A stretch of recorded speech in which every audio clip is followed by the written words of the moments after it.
Hello friends, welcome to AHT times channel. Friends, ఈరోజు మీ అందరికీ ఈ వీడియోలో ఇప్పుడే వచ్చినటువంటి ఒక ఫ్లాష్ ఇన్ఫర్మేషన్ అప్డేట్ గురించి చెప్పడానికే ఈ యొక్క వీడియోని అయితే చేయడం అయితే జరుగుతుందండి. సో ఆ ఫ్లాష్ ఇన్ఫర్మేషన్ అప్డేట్ ఏంటంటే, మన యొక్క తెలంగాణ రాష్ట్ర వ్యాప్తంగా రేషన్ కార్డు ఎవరైతే కలిగి ఉన్నారో వీరందరూ తప్పనిసరిగా మార్చి 31వ తేదీ నుండి తప్పనిసరిగా మీరు ఈ ఒక్కటనే చేసుకోవాల్సి అయితే ఉంటుందండి. ఒకవేళ మీరు ఈ ఒక్కటి చేసుకోకపోతే మీ యొక్క రేషన్ కార్డు అనేది పనిచేయదు. వచ్చే నెల నుండి మీకు అందేటటువంటి రేషన్ కూడా అయితే వేయరండి. అయితే ఆ ఒకటి ఏంటి, దానికి సంబంధించిన పూర్తి వివరాలు తెలియజేస్తాను. ఈ ఒక్కటి మనం ఎక్కడ చేసుకోవాలి కూడా ఎక్స్ప్లెయిన్ అయితే చేస్తాను. ఈ వీడియో నచ్చినట్లయితే లైక్ చేసుకొని, ఛానల్ సబ్స్క్రైబ్ చేసుకున్న వారు వెంటనే ఛానల్ కూడా సబ్స్క్రైబ్ చేసుకొని ఫాలో అవుతానండి. ఇక వివరాలను తెలియజేస్తాను.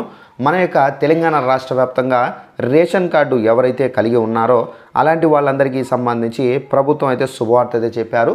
రేషన్ కార్డు ఉన్న వారందరూ తప్పనిసరిగా ఈకేవైసీ చేసుకోవాలని, ఒకవేళ చేసుకోకుండా ఇంకా పెండింగ్లో ఉంటే కనుక అలాంటి వాళ్ళు మీ సేవా కేంద్రాలకు వెళ్ళి ఈకేవైసీ చేసుకోవాలని చెప్పేసి ప్రభుత్వం అయితే చెబుతున్నారు. అయితే ఈ ఈకేవైసీ రూల్ అనేది తీసుకుని వచ్చింది కేంద్ర ప్రభుత్వం అండి. సో చాలామంది చనిపోయిన వారు కూడా కార్డులో ఉన్నారు.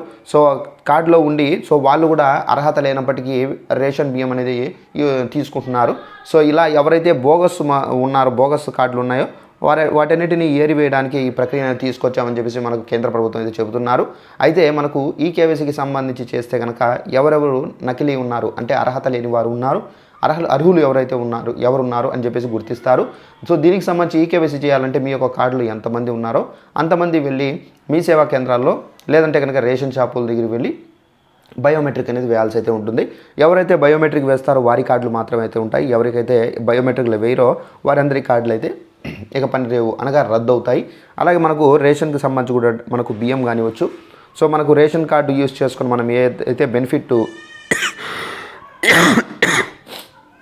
ఏదైతే బెనిఫిట్ మనం తీసుకుంటున్నామో ప్రభుత్వం నుండి, సో అవన్నీ మనకైతే దూరం అవుతాయండి. సో ఇదంటే మనకు ఉన్నటువంటి ఇన్ఫర్మేషన్. సో రేషన్ కార్డులు వారు అందరూ తప్పనిసరిగా మీరు ఏంటంటే మార్చి 31వ తేదీలోగా మీరు ఈకేవైసీ చేసుకోవాల్సి అయితే ఉంటుందండి. ఈ వీడియో నచ్చినట్లయితే లైక్ చేసుకొని తెలియని వాళ్ళకు కూడా ఇన్ఫర్మేషన్ షేర్ చేసి వాళ్ళకు కూడా తెలియపరచండి. Thanks for watching this video. All the best.